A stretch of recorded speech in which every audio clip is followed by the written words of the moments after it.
বিদেশের বাড়িতে, বিয়ে করার টাকাটা তোমার কাছে নাই, লজ্জা করে নাই সমস্ত কথা কইতে? চুপ করে আরাম কর।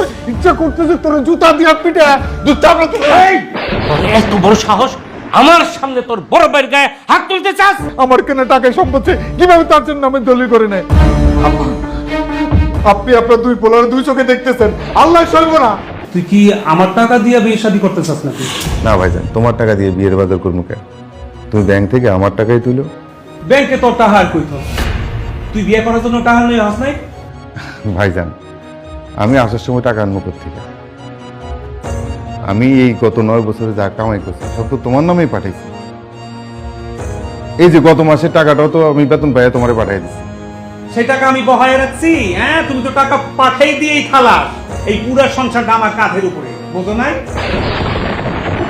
তার মানে তুমি কইতেছো গত 9 বছরে আমি যত টাকা পাঠাইছি সবই তুমি সংসারে খরচ করে ফেলেছো? ছোট মিয়া, তুমি কি তোমার ভাইজানরা অবিশ্বাস করতেছো? ভাবি তুমি চুপ করো। অবিশ্বাসের মতো কথা বললে বিশ্বাস করবো কেমনে? আব্বা, গত 9 বছরে যে আমি লাখ লাখ টাকা কামাইছি তার কোনো হিসাব নাই? বাজারের দোকান তো তোর নামে একটা দিছি, এরপর মারের কিছু জমি তো লিখে দিছি। জিজ্ঞাসা পারে? তার মানে আমার টাকা কেনা সম্পদ তুমি তোমার নামে লিখে দিছো ভাইজান। ভাইজান তুমি আমি শেষ করে দিছো, আমার পথের ফকির বানাই দিছো ভাইজান। আমার খায়া না খায়া ইনকাম করার টাকা, আমি এত কষ্ট করে টাকা বানাইছি, আজকে আমার বিয়ে করার টাকা নাই। এই টাকা না থাকে তোর বিয়ে করার দরকার নাকি রে? এতদিন কোন লম্বা টাকা কামাইছো বিদেশের বাড়িতে, বিয়ে করার টাকাটা তোমার কাছে নাই, লজ্জা করে নাই সমস্ত কথা কইতে? চুপ করে আরাম কর। ইচ্ছা করতেছে তোর জুতা দিয়া পিটা দুধ চাপড়া তুলে। এই তোর এত বড় সাহস, আমার সামনে তোর বড় ভাইয়ের গায়ে হাত তুলতে চাস? এই আপনার উচিত বিচার।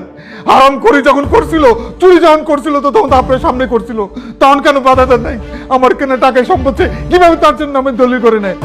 আম্মা, আপনি আপনার দুই পোলার দুই চোখে দেখতেছেন, আল্লাহ সইব না। আম্মা, তুমি কিছু কইবা না? তুমি কিছু কও। আমি আর কি কমু? তোর বিদেশে যাওয়ার সময় তোর বাপে যে জমি বেচছিল, ওই জমির উপরে তো তোর ভাই বোনের হক ছিল। তুই 9 বছর হোক বিদেশে থাকি আইছস, 2 হাতে টাকা কামাইছস, এখন যদি কস আমার কাছে টাকা নাই, আমি টাকা জমাই নাই, এই কথা কি কেউ বিশ্বাস করবো? বাবা, এই তোমাকে নেই বিচার? ও তোমাকে বলা, আমি তোমাকে বলা না? আমি কত বলদের মতো 9টা বছর বিদেশে কাটছি তোমাকে সুখের লেগে, তার এই প্রতিদান দিলা তোমরা? আম্মা, বাবাজি প্রত্যেকটা টাকা এক একটা রক্তের ফুটা, আমি খায়া না খায়া দিন রাত পরিশ্রম করে আপনাকে সুখের লেগে টাকা পাঠাইছি, সেই টাকা আপনারা এইভাবে ধ্বংস করছেন, আল্লাহ শিব না। ভাইজান, একটা কথা মনে রাখো, আমার গায়ে এখন তাগত আছে, পরিশ্রম করার মানসিকতা আছে, আমি আবার বিদেশ যাবো। আল্লাহ যেন তোমাকে উচিত শিক্ষা দেয়। আবার বিদেশে সেরোকা তুমি এই করা?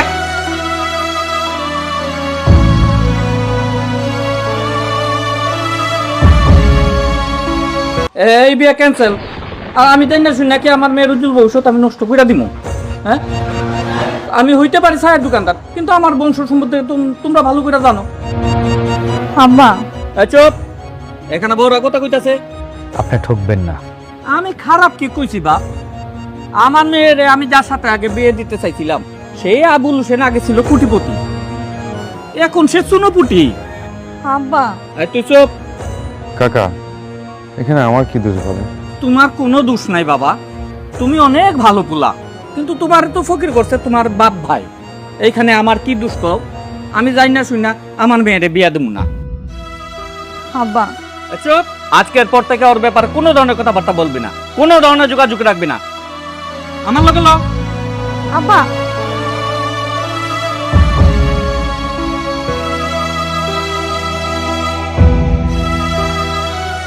বিদেশ চাইছিলি? এটা তো যাইতে চাইছিলাম, কিন্তু তুই তো আমার নিয়ে গেলি না।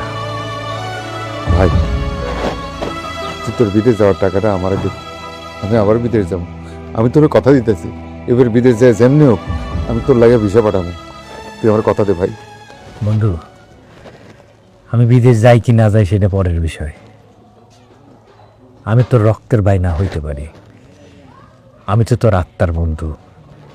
এই বিপদে তো তোরে আমি একা ছেড়ে দিতে পারি না। চল, তুই আমার সাথে আয়।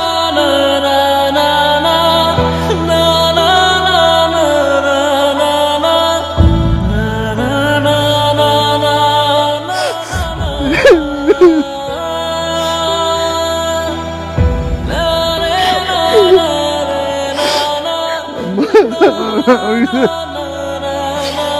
আব্বা আমার দোয়া করে ভাই সবাই নিয়ে ভালো থাকো, আল্লাহ যেন তোমার সবাই ভালো রাখি।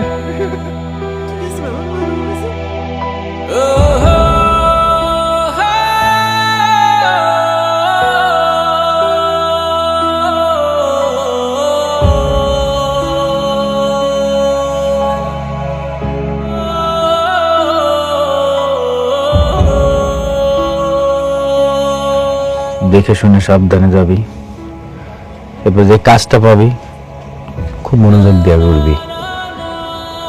তোর জীবনে যা ঘটছে এর থেকে একটা শিক্ষা নিবি।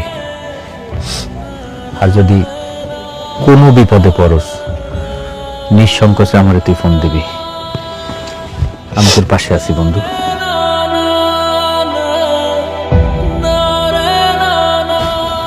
ওই যে খুশি, কই ওই যে দেখ।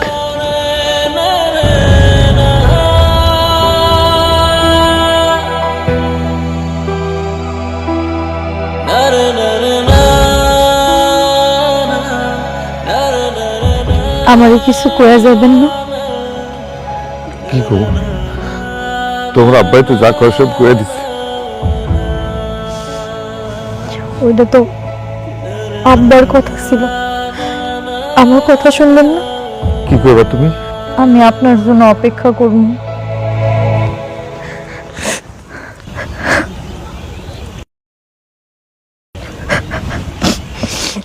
এখন আর দেরি করেন না, যান। কেউ দেখলে কেলেঙ্কারি হয়ে যাব। আপনি আপনি আমাদের ফোন দিয়ে। খুশি, আমার অনেক কষ্ট হচ্ছে, কিন্তু না যায় উপরে। তুমি আমার জন্য অপেক্ষা করবো কইছো, আমি মনে অনেক সমস্যা পাচ্ছি। সাবধানে যান। তুমি সত্যি আমার জন্য অপেক্ষা করো, ভালো থাকো।